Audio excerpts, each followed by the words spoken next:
Welcome to civil study group. अब हम देखेंगे कि जनवरी और फरवरी मंथ्स में क्या इंपॉर्टेंट करंट अफेयर्स रहे। दोस्तों, मेरे वीडियोस सारे ऐड फ्री हैं। आप प्लीज़ ज़्यादा से ज़्यादा लाइक, शेयर एंड सब्सक्राइब करें और ज़्यादा से ज़्यादा लोगों तक इसे पहुंचाएं ताकि सभी को इसका फ़ायदा मिल सके। ये करंट अफेयर्स काफ़ी ज़्यादा इंपॉर्टेंट हैं वन डे एग्ज़ाम्स में, चाहे वो रेलवे हों, एसएससी, यूपीएससी, यूपीपीसीएस, इस तरह के एग्ज़ाम्स में काफ़ी ज़्यादा हेल्पफुल होने वाले हैं। And this is for 2020 exams. तो हम देख लेते हैं नए करंट अफेयर्स क्या क्या हैं जनवरी और फरवरी मंथ से। 25 जनवरी को हमने नेशनल वोटर्स डे मनाया। इसका theme electoral literacy for a stronger democracy ये रहा। इंडिया में पहला सुपर फैब लैब यानी कि फैब्रिकेशन लैब वो केरला में बनाया गया। तो आप याद रखेंगे कि जो पहला फैब्रिकेशन लैब है उसका उद्घाटन केरला में किया गया। इंडियन रेलवेज़ ने अपना पॉलीक्रैक टेक्नोलॉजी से वेस्ट टू एनर्जी जनरेट करने का जो प्लांट है वो चेन्नई रेलवे स्टेशन पर लगाया। तो ये हम लोग याद रखेंगे कि चेन्नई रेलवे स्टेशन के पास पहला वेस्ट टू एनर्जी प्लांट है जो पॉलीक्रैक टेक्नोलॉजी यूज़ करके बनाया गया है। महाराष्ट्र सरकार ने शिव भोजन स्कीम चालू की। इस स्कीम के तहत 10 रुपये में गरीब व्यक्तियों को खाना दिया जाएगा। ग्लोबल पोटैटो कॉन्क्लेव इसका गुजरात में इसका आयोजन किया गया। आंध्र प्रदेश ने अपनी लेजिस्लेटिव काउंसिल जो है वो ख़त्म कर दी है।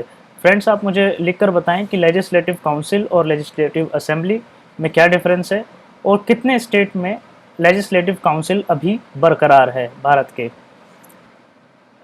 एक रिपोर्ट आई थी जिसमें ये कहा गया कि इंडियन रेलवेज़ जो है वो 2024 तक पूरी तरह 100% 100% इलेक्ट्रिसिटी बेस्ड हो जाएगी, यानी कि बिजली से सारे जो हमारे इंजन हैं वो चलेंगे सन 2024 तक। तो ये हमें याद रखना है, कई बार ऐसे क्वेश्चंस पूछ लिए जाते हैं। एक बहुत इम्पोर्टेंट न्यूज़ चल रही थी काफ़ी जनवरी फरवरी के बीच कि इंडिया में अफ्रीकन चीता को दोबारा से लाया जा रहा है। इसमें सुप्रीम कोर्ट पे भी बात गई थी ये वाली। तो कूनो पालनपुर नेशनल पार्क है ये मध्य प्रदेश में, यहाँ इसको रीइंट्रोड्यूस किया जाएगा अफ्रीकन चीता को। 10 more wetlands declared as Ramsar site. तो ये हम देखेंगे कि इस साल का सबसे इम्पोर्टेंट करंट अफेयर्स अगर एनवायरनमेंट से रिलेटेड कोई है तो वो ये है आई थिंक कि 10 नए रामसर साइट बनाए हैं भारत में। इसमें महाराष्ट्र को अपना पहला रामसर साइट मिला है। रामसर साइट आप जानते हैं कि वेटलैंड कंजर्वेशन के लिए नामित की जाने वाली साइट्स हैं। रामसान जो ईरान में कॉन्फ्रेंस हुई 1987 में, उसको लेकर ये वेटलैंड कन्वेंशन है कि वेटलैंड्स का प्रोटेक्शन किस तरह से किया जाए। इसमें इंटरेस्टिंग बात यह है कि महाराष्ट्र को पहला अपना रामसार साइट मिला। साथ ही साथ यूपी में अब 6 रामसार साइट हो गए हैं जिनके नाम इस तरह से हैं: नवाबगंज, पार्वती आगरा, समान, समसपुर, संधी और सरसाई नवर। ये आप ध्यान रखिएगा कि यूपी में इससे पहले कोई भी रामसार साइट नहीं था डिक्लेयर्ड। वेटलैंड बहुत हैं लेकिन रामसर साइट जो है जिसमें क्रिटिकलिटी आ जाती है कि इनको प्रोटेक्ट करना भी ज़रूरी है, तो इस तरह का कोई रामसर साइट नहीं था। लेकिन यहाँ पर अब 6 रामसर साइट, मेरे ख्याल में भारत में सबसे ज़्यादा रामसर साइट अगर किसी स्टेट में है तो शायद अब वो उत्तर प्रदेश में है। तो अब ये ध्यान रखिएगा। भुवन पंचायत 3.0 ये इसरो का जियो इमेजिंग वेब पोर्टल है। ये इसरो ने लॉन्च किया है। इससे जियो इमेजेस जो पंचायत के मैप्स हैं जैसे कि लैंड रिकॉर्ड, इस तरह की चीज़ें, वो इसरो सभी पंचायतों को अपना एक ऑर्गेनाइज्ड डेवलपमेंट करने के लिए देगा। तो भुवन पंचायत 3.0 वर्जन इसका इसरो ने लॉन्च किया। ऑपरेशन वनीला हम देख लेते हैं। ऑपरेशन वनीला इंडियन नेवी का डिज़ास्टर रिलीफ प्रोग्राम था। ये मैडागास्कर जो इंडियन ओशन रीजन में पड़ता है उस कंट्री को हमने मदद पहुंचाई, डिज़ास्टर रिलीफ दिया, उसे ऑपरेशन वनीला का नाम दिया इंडियन नेवी ने। नीति आयोग ने दोस्तों आपको याद होगा एस्पिरेशनल डिस्ट्रिक्ट प्रोग्राम अपना चला रखा है।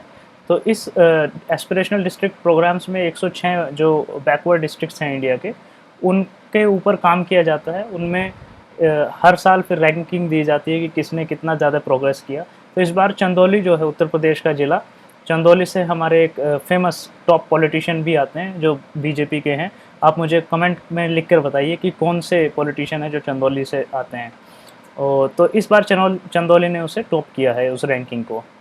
वर्ल्ड सस्टेनेबल डेवलपमेंट समिट ये TERI the environment and research institute Delhi में जो है उसने ऑर्गेनाइज़ किया पहली बार भारत में, और नई दिल्ली में ये समिट ऑर्गेनाइज़ हुआ पहली बार। यूएनडीपी ने तेलंगाना जो है वो बेस्ट परफॉर्मिंग स्टेट आ गया है। किस चीज़ में? सस्टेनेबल डेवलपमेंट गोल के अचीवमेंट में। तेलंगाना, आंध्र प्रदेश, जैसा कि मैं बार बार अपने वीडियोस में बता रहा हूँ, काफ़ी ज़्यादा काम कर रहे हैं सोशल सिक्योरिटीज़ इस तरह की चीज़ों को लेकर, और सस्टेनेबल डेवलपमेंट गोल्स जो हैं उसका एक मेजर पार्ट हमारी सोशल स्ट्रक्चर को सुधारने के लिए है। तो तेलंगाना आप याद रखेंगे कि सस्टेनेबल डेवलपमेंट गोल्स में टॉप पर है इस समय परफॉर्मेंस में। जनवरी 30 को हम world neglected tropical disease day की तरह मनाते हैं, यानी कि ऐसी डिसीज़ जो ट्रॉपिकल रीजन्स में होती हैं और जिनको जो एक तरीके से नेग्लेक्टेड डिसीज़ हैं, उनके लिए हमने जनवरी 30 को world neglected tropical disease day मनाया जाता है, याद रखेंगे। 30 जनवरी को ही इस साल एक महत्वपूर्ण घटना घटी थी, आप सबको याद होगा, हम कोरोना झेल रहे हैं। कोरोना वायरस को 30 जनवरी को कोरोना वायरस को WHO ने एक इंटरनेशनल हेल्थ इमरजेंसी करार दिया था। Indian women hockey team player Rani Rampal, इनको world game athlete of the year 2019 के टाइटल से नवाजा गया है। ये भारत की ऐसी पहली महिला हॉकी प्लेयर हैं जिनको ये टाइटल दिया गया है, world game athlete of the year 2019। Google ने दोस्तों टैंगी ऐप अपना लॉन्च किया था, जैसा प्लेटफॉर्म हमारा शॉर्ट वीडियो प्लेटफॉर्म है। इसमें आप अपनी टीच एंड गिव टेक्नोलॉजी पे बेस है टैंगी प्लेटफॉर्म, यानी कि अगर आपको कुछ आता है तो DIY यानी कि do it your self video आप बनाकर दूसरों को भी सिखा सकते हैं कि किस तरह से आप वो काम कर सकते हैं जो आपको भी आता है। तो दोस्तों आर्मी डे को हम देख लेते हैं। 15 जनवरी को हमने मनाया आर्मी डे। दोस्तों व्लादिमीर पुतिन ये रशिया के राष्ट्रपति हैं।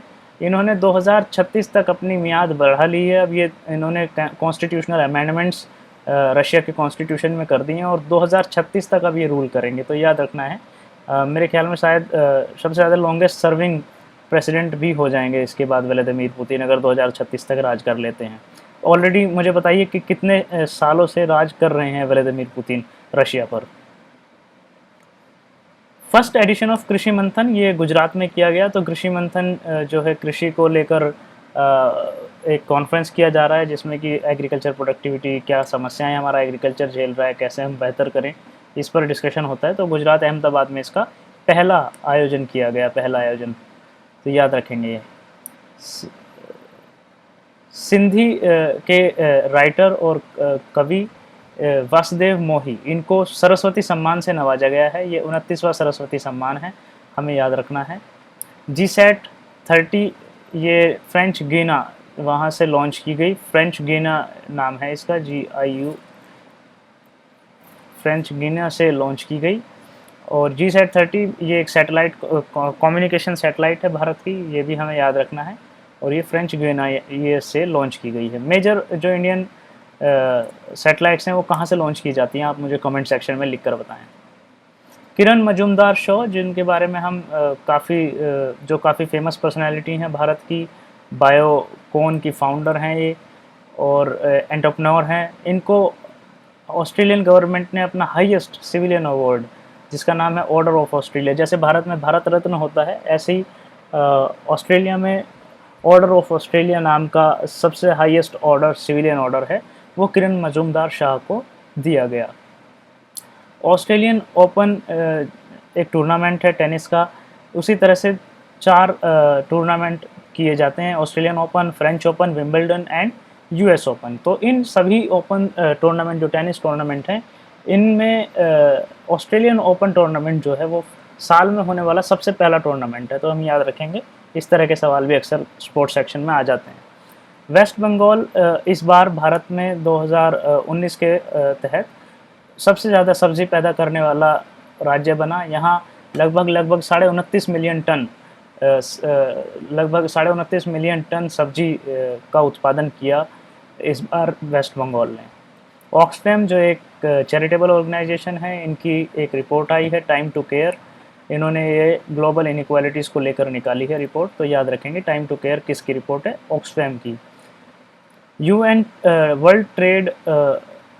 वर्ल्ड टूरिज्म ऑर्गेनाइजेशन, माफ़ कीजिएगा, UNWTO यानी कि वर्ल्ड टूरिज्म ऑर्गेनाइजेशन एक यूएन की एजेंसी है जो सस्टेनेबल टूरिज्म को प्रमोट करती है। इसका हेडक्वार्टर मैड्रिड स्पेन में है, ये याद रखिएगा। वैसे यूएन का हेडक्वार्टर कहाँ है आप मुझे ज़रा कमेंट सेक्शन में लिखकर बताएं। दोस्तों, ग्रीन पीस नाम की एक एनजीओ है जो एनवायरनमेंट पर काम करती है, एनवायरनमेंट से रिलेटेड एक्टिविज़म है इनका। तो इन्होंने झरिया को भारत में बताया कि ये सबसे ज़्यादा प्रदूषित शहर है। झरिया हम जानते हैं कि कोल माइनिंग के लिए फेमस है और इसके कारण उसको सबसे ज़्यादा पॉल्यूटेड सिटी बताया गया है। ये झारखंड का शहर है, तो हमें याद रखना है कि झरिया को सबसे ज़्यादा पॉल्यूटेड सिटी बताया गया है। उत्तराखंड दोस्तों पहला ऐसा राज्य बन गया है जहां लैंड लीजिंग पॉलिसी, यानी कि अगर कोई बाहर से आकर व्यक्ति चाहे कि वो ज़मीन किराए पर ले एग्रीकल्चर की, अभी तक ये फैसिलिटी किसी राज्य में उपलब्ध नहीं है, लेकिन उत्तराखंड पहला ऐसा राज्य बन गया है जहां आप किराए पर ज़मीन लेकर खेती कर सकते हैं लीगली। ये आपको अधिकार दे दिए गए हैं। तो दोस्तों ये इस वीडियो के करंट अफेयर्स थे। आपसे रिक्वेस्ट करूंगा कि ज़्यादा से ज़्यादा वीडियो को शेयर करें, लाइक करें, सब्सक्राइब करें। मिलते हैं नेक्स्ट वीडियो में। Thank you for your time, thank you for watching.